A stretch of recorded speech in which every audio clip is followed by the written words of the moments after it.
kind of wanted to do a quick video. Haven't done one in a while, so on my way to work. It's about 10 after 6 in the morning, so just thought I'd kind of do one to show how good the headlights work in this car. Kind of driving with one hand here, so bear with me. Luca, be good. My dog's in the back, so they're crying because they like to get to work early on Friday.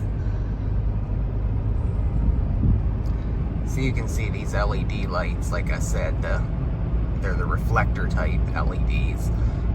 They come standard on the Nissan Kicks SR. And the thing I like about the auto high beams on this car versus my Mirage, they come on like much lower. Like they come on even, I think it's like 15 or 20 mile an hour. They'll work down at low city speeds. Where my Mirage, the auto high beams would not work until I was up above 37, which sometimes, like on a smaller side road, you couldn't use them because they didn't come on enough. But this car definitely fixes that. The camera looks a little blurry, hold on.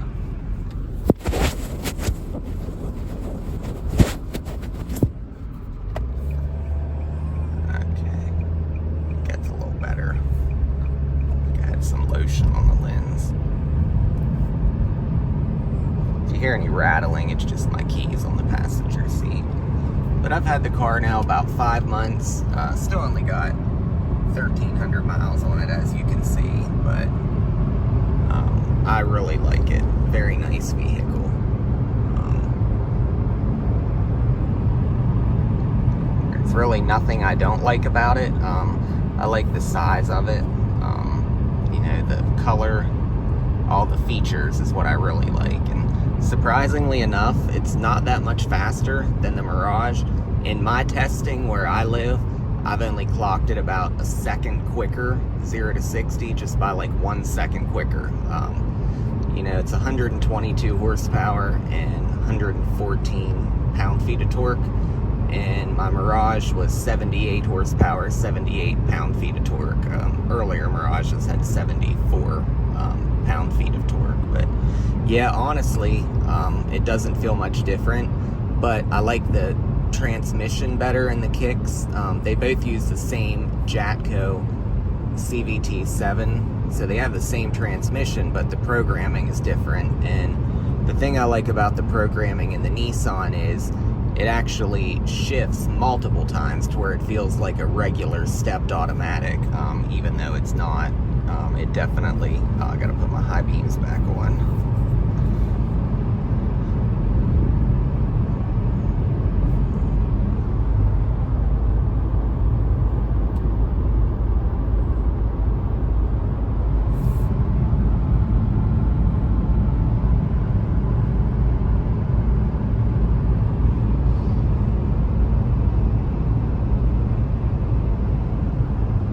But yeah, I'm very happy with the car. Like I said, I've done a lot to it. I have to do an exterior video because I've done more stuff to it.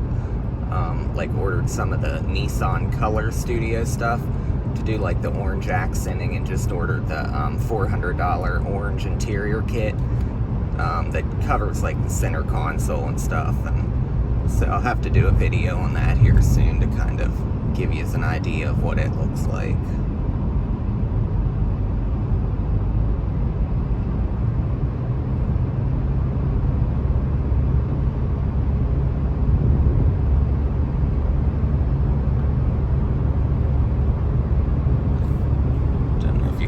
Doggies in the back or not. Hi guys, they're in their car seat in the back. My voice is a little rough this morning. I have a little bit of a cold. When I turn around up here, I'll kind of do an acceleration and put it on the tachometer here so you can see how the shifting does. Turn my high beams off to turn here.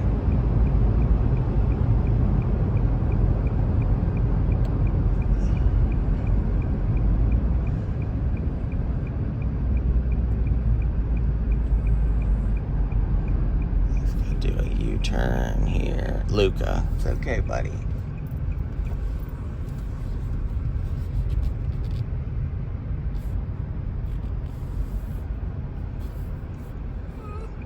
It's okay, bud. Alright, so I'm gonna kind of do like I'm gonna say half throttle here and I'll show you how it does.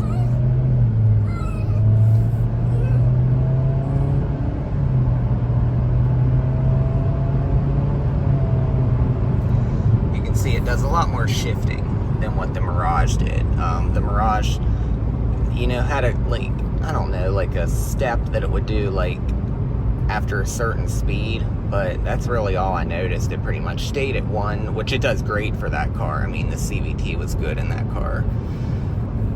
And I know people have a lot to say about the Jatco CVTs, and I know they don't have the best reputation, but like I said, I own 3 Mirages, one of them 3 years, you know, no issues with it. My coworker Kay had her 2015 Mirage for just over 5 years, and she's had her 2021 Mirage now, I guess over 3 years, probably 3.5, I guess, and she's had no issues. So plus we own an Eclipse Cross still that we've had now. It's a 19 that we've had for 5 years. We actually got to get the CVT fluid changed in it for the first time coming up, and it's had no issues. Plus we had another Eclipse Cross, no issues, and a 16 Outlander Sport. So from our experience with the CVTs that we've owned all the way back since, I guess, 2015, and I guess 7 vehicles with them.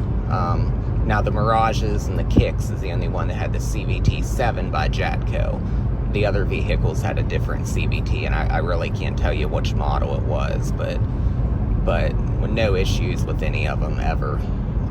Cold weather, hot weather, nothing. So I think a lot of it comes down to, I know a lot of like the first gen ones, they did have a lot of issues, but with more recent ones and stuff, you don't see the issues like they used to. And I think it's more so people just abuse the car, don't take care of it, don't do changes, run them harder when they buy a cheaper car. And you know, like there's a Mirage G4 that I see in town. It's probably a 21, and it looks like a mid-trim LE one, and that thing is beat to hell and back. I mean, it was pretty when it was new. I remember seeing it around the same time I bought my red Mirage in 21, but I still see it around town a lot. Both sides are dented up, the front bumper's hanging off, the headlight's busted, the back bumper. It's always weighed down with like 4 or 5 people in the car.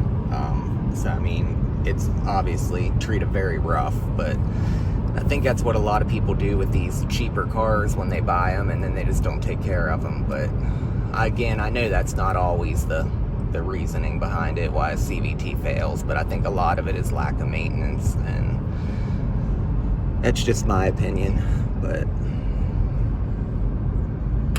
anyway, just do a real quick video here.